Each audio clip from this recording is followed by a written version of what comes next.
Hey, y'all, each week on The Sam Sanders Show from KCRW, we ask big questions and share hot takes about the pop culture we love. Now that we have YouTube, we don't need any more biopics. If they've been alive such that I can watch them on YouTube, I don't need it. I don't think that music is getting worse. I think y'all just don't listen to artists who aren't in the mainstream. Taylor Swift, retire. It's time to retire. The Sam Sanders Show from KCRW, wherever you get your podcast, and on YouTube.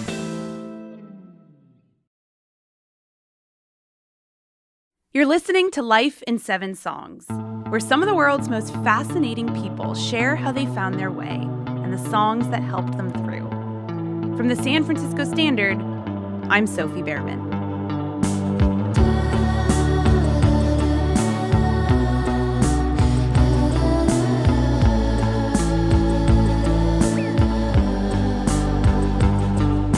This week, we're joined by a guest who has likely had a profound impact on your life.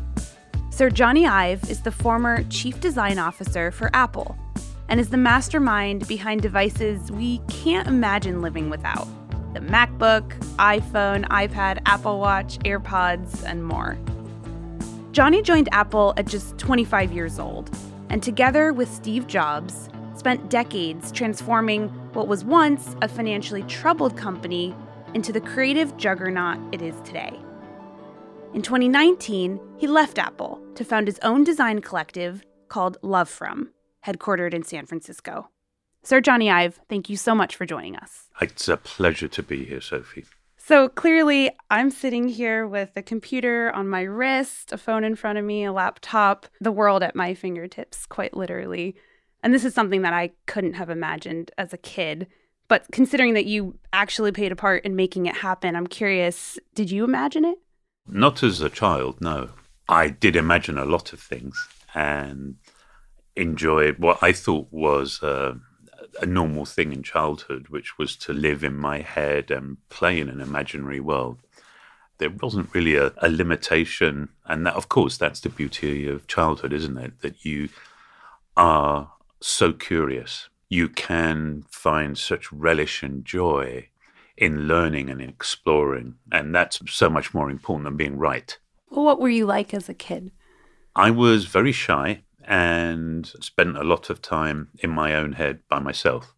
I was incredibly curious, which I'm sure for some people around me, for my mother and father, that would have been irritating on occasions, just because I think one of the ways that I tried to engage with the world and try to understand it was to take it to pieces. You know, I was absolutely fascinated by what you would discover inside something. I'm thinking about how Apple products revolutionized the world and really pushed back against the status quo. Did you have a rebellious streak as a kid? I mean, were you pushing back against the status quo? It was less about being rebellious, because if you're just rebellious, it means that regardless of where you are, you're going to kick against prevailing thought. Rather than saying rebellious, a gentle description is perhaps eccentric, because I have no interest, never have, and find no joy in breaking things. You know, the word that's often used is disruption.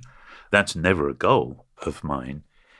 You know, if it's a consequence because what I've been part of, what I've been working on, is new and is better, if as a consequence of that it's disruptive, that feels great.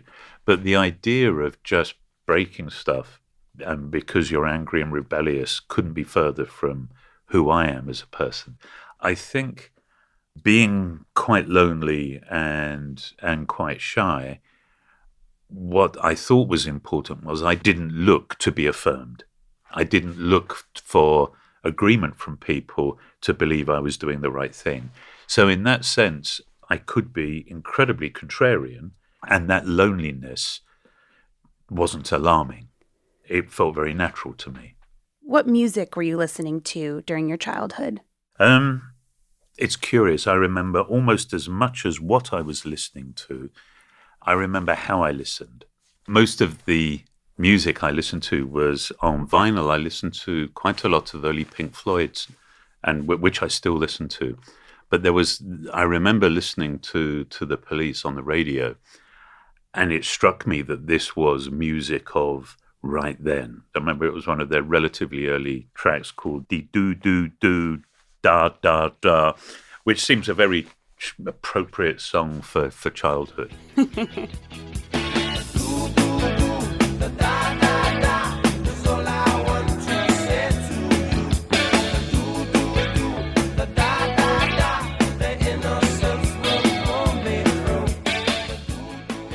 Sting makes it so easy saying dee doo doo doo dee da da da.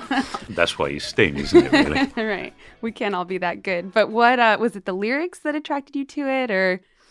I remember really being attracted to the layers. That there was something about Andy Summers and how almost laconic the guitar was, but it felt so measured, and easy's the wrong word, but there was just something about it felt very natural and not forced. There was an inherent simplicity, and it was therefore, I think, very, you could really comprehend or understand what you were listening to. When I was reading about this track, some people would criticize the song for being baby talk, and Sting said those folks completely misunderstood it. He said, quote, "I was trying to make an intellectual point about how the simple can be so powerful." That's funny. Actually, when just talking about the layers and how you could understand it, I think probably that's a function of its simplicity. It just strikes me that, and we'll talk about this later, your work, there's a power to the simplicity of a design. Right, yeah. I'm glad he said that. And speaking of design, some of your earliest work was made standing next to your father in his home workshop. Is that right? Well, he was actually trained as a craftsperson, specializing in working in silver. So, easily would be described as a silversmith. And we didn't have very much money, growing up. But one of the most, I think, precious gifts that I could be given was his time.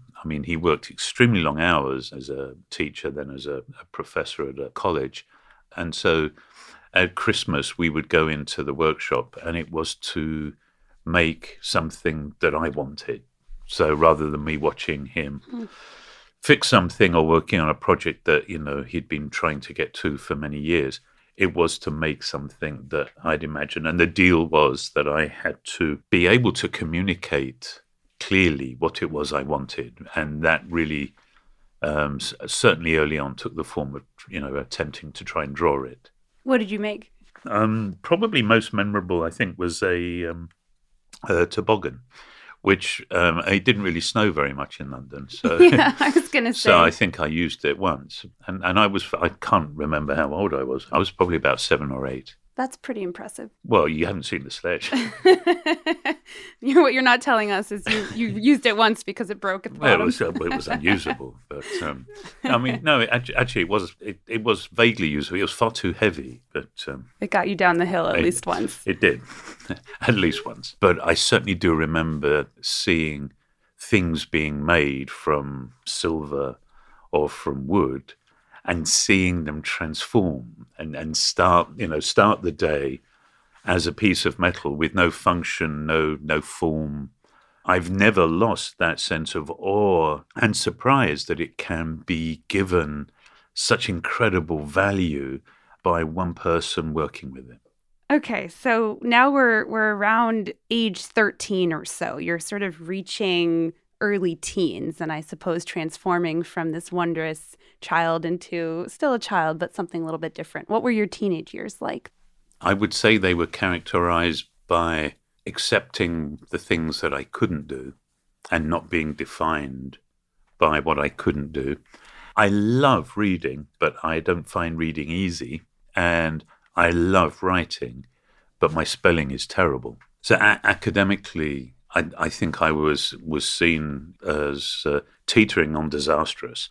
And anything to do with making and drawing, I found it was a very natural and happy place for me to be. I realized that my drawing wasn't about self-expression or wasn't about, there wasn't a narrative to it. I would draw to understand what I was looking at and to connect with and understand the physical world. It was used as a tool for me to explore ideas and to communicate ideas, and then ultimately to help me make something. I think by the time I was about 16, I think that I came to learn that actually that was a career and you could call it design. So you go to study design at Newcastle Polytechnic in Northern England. What song do you associate with college this time of your life? There is one song, I feel very aware of the way that you listen to music, the device, it really enables or defines how, where you are. I'd saved up during my first year at college and I got a Sony Walkman. In fact, it was a Sony Sportsman, which meant it was waterproof and it was this I thought it was an extraordinary design. It was bright yellow and it had the window into seeing your cassette tape was like a porthole. So it was like a little submarine. But I remember, because I was spending a lot of time traveling, I remember listening to a soundtrack by a guy called Roy Budd.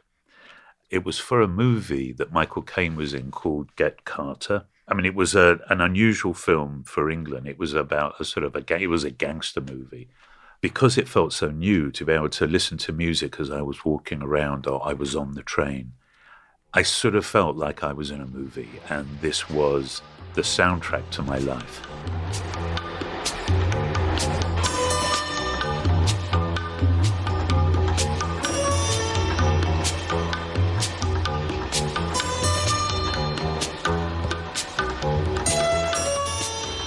I'm surprised that I wasn't aware, I wasn't conscious in quite that this movie sees Michael Caine, who was originally from Newcastle, but had lived in London and was a naughty gangster. This is called Carter Takes a Train because it's, this is him on the train going up to Newcastle. I love the parallel of you on the train and the character's train journey. It's funny, you just realized that, though. It's funny. I did, but I'm not a gangster. The one difference. So we're in your college years. Is there a mentor or something you made, one or the other, that sticks out from that time? There was one tutor who, one of the things we studied was, in studying form, we would make sculpture. And the way we would make it was in plaster. But the plaster workshop was just chaotic. I mean, it was carnage. And the air was almost opaque with the white dust. The tutor was somebody called Roy Morris, and he had a terrible allergy to plaster dust. One of the things that was so interesting was he would, amongst this chaos and this terrible air, and he would be there with his, huge full body suit on and mask. And when he would come and talk to you about what you were doing, he would get very perturbed and anxious if you did not clear a tiny little space, which you sort of brush down and then you put your, the thing you were working on in that space.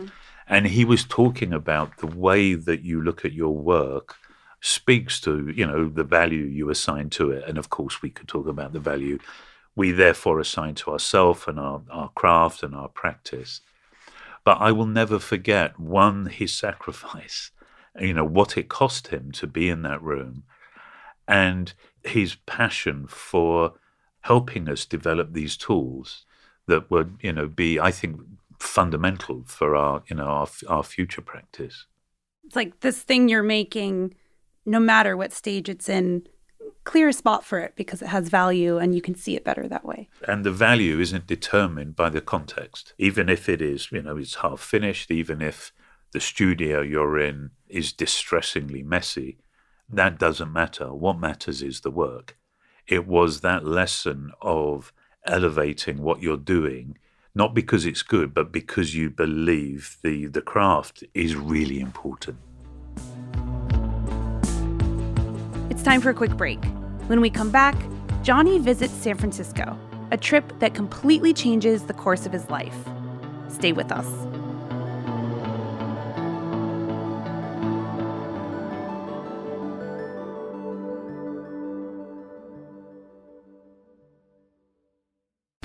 Hey everyone, I want to recommend a podcast. Hard Knocks is a show about resilience, self-discovery and finding meaning after chaos, hosted by Amanda Knox. Each week, Amanda sits down with fascinating guests, writers, thinkers, artists, to explore how we learn, grow, and rebuild ourselves after life knocks us down. Amanda brings humor, honesty, and hard-earned perspective to every conversation, drawing on her own experience of being wrongfully convicted and rebuilding her life.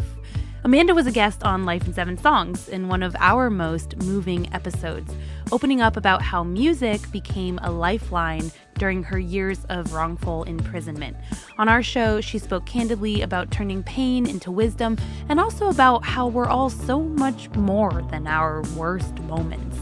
If you liked that episode, you'll love her show, available wherever you listen to podcasts. I'm Jesse Alejandro Cottrell. And I'm Emily Dreyfus, and this is Pacific Standard Time. We have stories from all over the state of California, all the big battles that are happening here. Prop 50, housing affordability, tech, and immigration. And we're really excited to bring you the stories about how California is dealing with what it means to be alive in 2025. Subscribe to Pacific Standard Time, a new weekly show from the San Francisco Standard. We'll have new episodes every Wednesday starting November 19th, wherever you get your podcasts.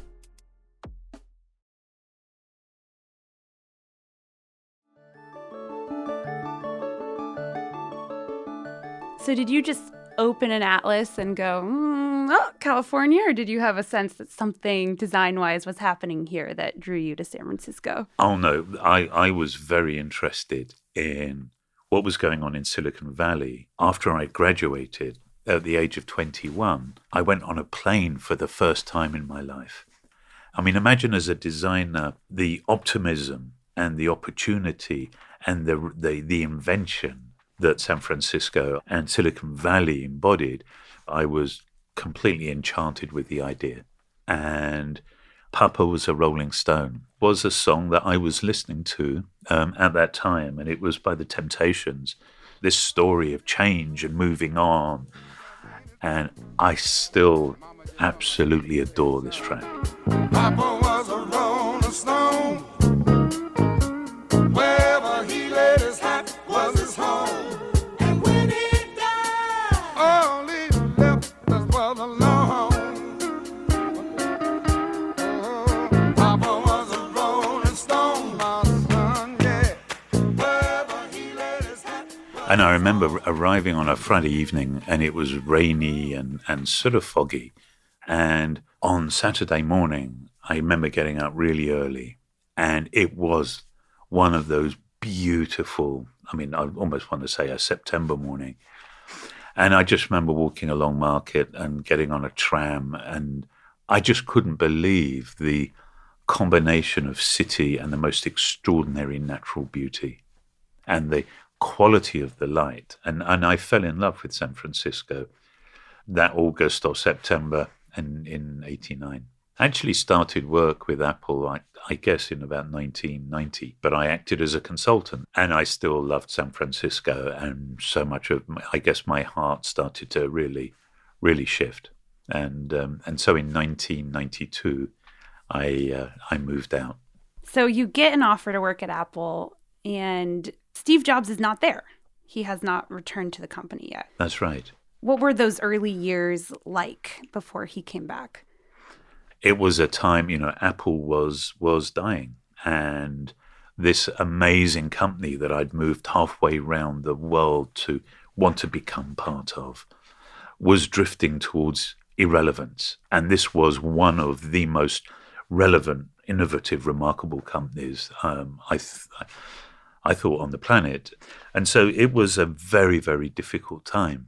And I think that manifested itself in so many ways, but it was, I certainly felt that I missed London and missed friends and family and missed the culture I understood. And I'd gone from a very small design company that I'd actually started, and I was part of a big corporation that I just couldn't understand.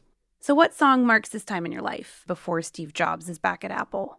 I chose a song that I think is sort of slightly angry, slightly sad, which I do think describes where I was, and it's Don't You Forget About Me, and it's by Simple Minds. Don't you forget about me. Will you stand above me? Look my way, never love me. Rain keeps falling down. Don't You Forget About Me. Was there a sense of like, oh man, I've left my whole life behind, London, don't you forget about me? I think so. I mean, I remember getting some terrible advice and somebody saying, well, you can always change your mind and come back.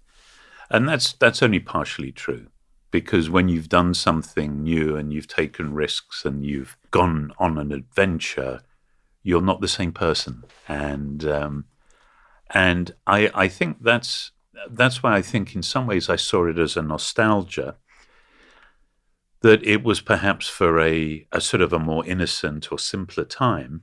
And this was a sort of a chapter that was really defined by Apple's struggle, but also me trying to figure out a new country and a new way to try and be useful. So eventually Steve Jobs returns. What do you remember about the first time that you met him? I remember it very clearly, and I was in charge of design then. And if you judged the team, and if you judged me on the products that we were shipping, that would be one view. And I was shocked that he had the patience and this curiosity and interest to come and meet, and to spend as much time as he did just looking through the work that was going on in the studio, which was very different from the work that we were, developing and ultimately shipping. It's not really happened before, it's not happened since. And it's a feeling, I think, that we both had, which was just this remarkable click. That feeling of meeting somebody who saw the world in such similar ways. But what was remarkable to me was where I could think and process myself and develop a perspective and an opinion and develop ideas, but could barely describe them. Here was somebody who could, almost without thought, it made it appear effortless to describe really complex feelings and perceptions of ideas and opportunities.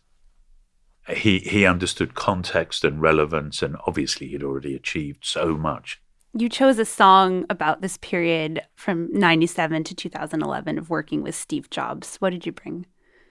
So this is from a movie, and it's Define Dancing by Thomas Newman. And I think this period, this is without doubt, I think, the most joyful and extraordinary 15 years of my life. The most joyful in so many ways. My sons were born. The time before Steve came back, I learned so much. But at that time of learning, it wasn't clear I was learning. All it was painful. And I wouldn't have been useful, I think, if I hadn't gone through those 5 very difficult years. But this was learning that was so clear that it was in service of what we were creating. And it was so optimistic, so joyful. This is from the film WALL-E, Define Dancing.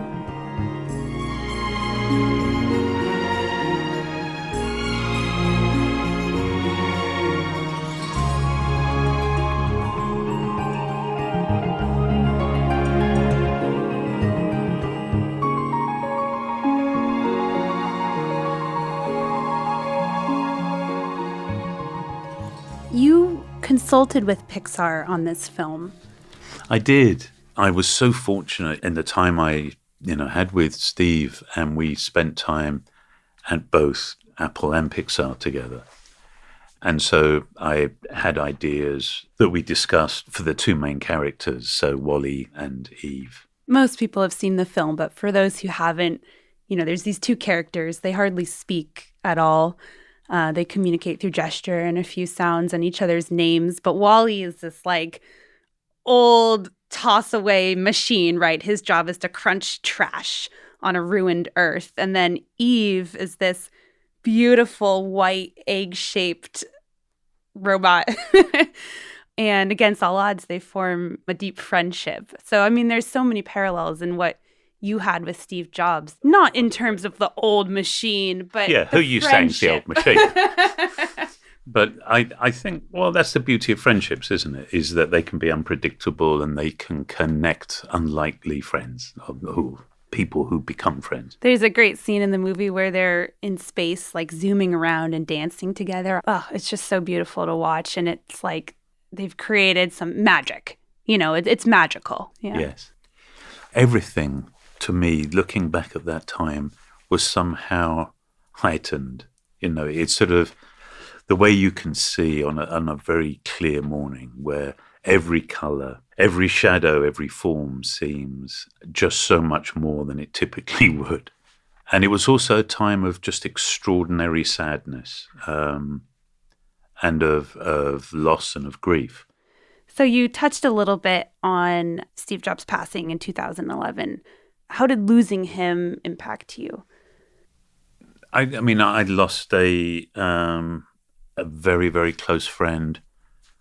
You know, our families were very close. And I lost a creative partner. And in many ways, though, I felt I lost somebody who embodied a way of thinking about creating, a way of thinking about the importance of culture and people and society. So it was a pretty comprehensive loss. How have you managed since then? I think, you know, that's the nature of life, isn't it? That it continues. And I have been so absurdly fortunate in the people I've worked with and what I've been able to learn. And so there are new glorious chapters. But chapters don't compete, they're just different. And so there's not a day that I'm not aware of him or aware of the loss. There's not a day where I'm not grateful for the time, you know, that we got together and for what I learned and what we discovered. So, Jony, you spent nearly 30 years at Apple.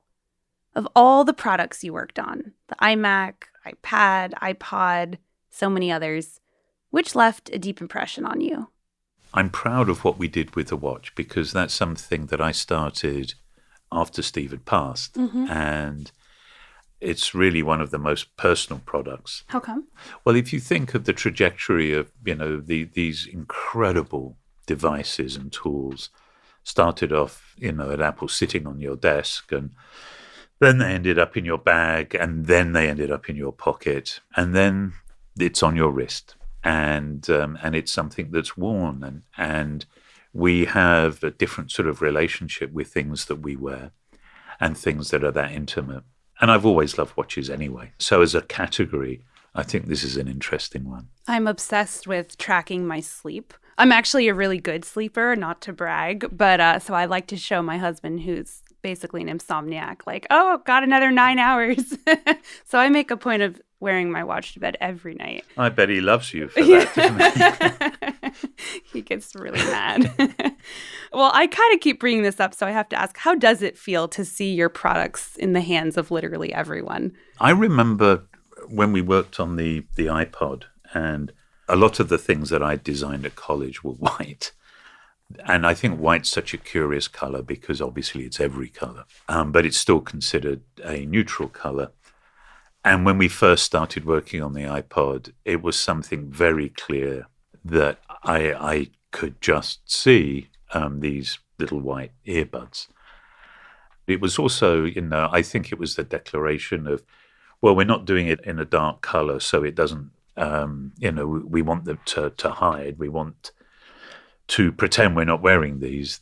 I think it was the thinking behind it, which was, this is part of one system. These are as important as the thing you've got in your pocket.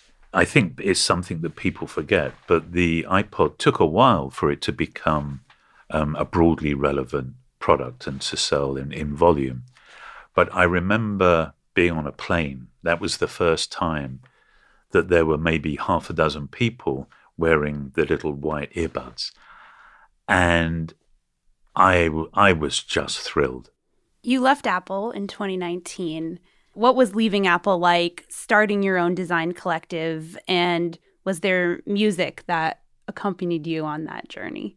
Yeah, I think there's a wonderful song by U2. It was one of the sort of an earlier one from early 80s called 40. The words are from Psalm 40.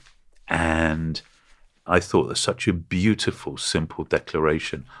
I will sing a new song. I waited patiently for the Lord, who inclined and had my kind. He brought me up out of the pit, out of the miry clay. I will sing a new song. I think it's a lovely, it's a very natural thing, isn't it, that there are chapters, and leaving Apple was, in some senses, a terribly hard thing to do, because I did and I do love the company so so hugely. And there's just times when, it's time for the next chapter. But one of the things that I wanted to do in this new chapter, I had two areas of focus. There was the goal to build the most extraordinary creative team that I could. And the other goal was to do that in San Francisco. I felt a huge responsibility to, in whatever way I could, stick around and be loyal. In the last 5 years, that sense of momentum, growing, and that sense that the most important work is actually in front of me, not behind me, is substantial. What are you listening to now? Well, actually, so this is just something that I just listened to very recently, and it's a track called This Is the Day by Ivy. I think this was from the mid-90s. Raising up her eyes to a brand new sky.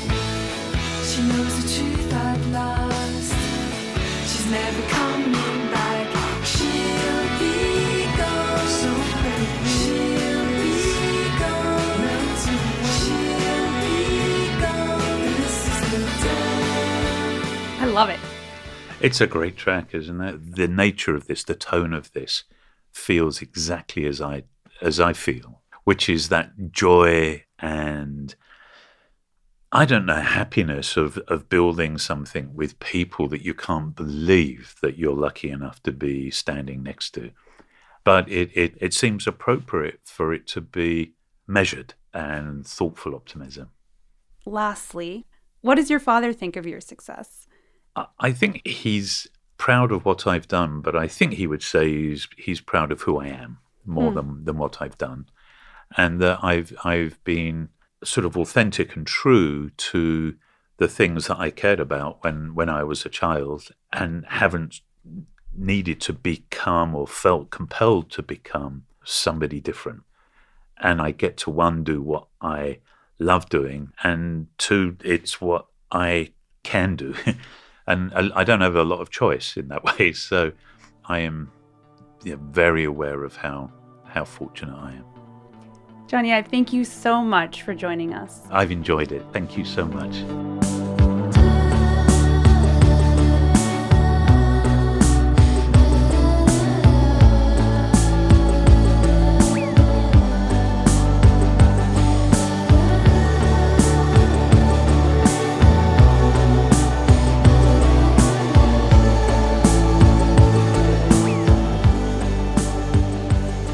Life in 7 Songs is a production from the San Francisco Standard.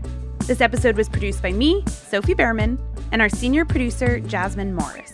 Our executive producers are Griffin Gaffney and John Steinberg. Nate Toby is our creative consultant. This episode was mixed by Michelle Lanz. Booking help from Megan Mitchell. Our theme music is by Kate Davis and Zubin Hensler, and Clark Miller created our show art. Our music consultant is Sarah Timbekshian, and our studio engineer is Sean McKenna at Puremind Studios. You can find this guest's full playlist at sf.news/Spotify. Thanks for listening, and see you next time.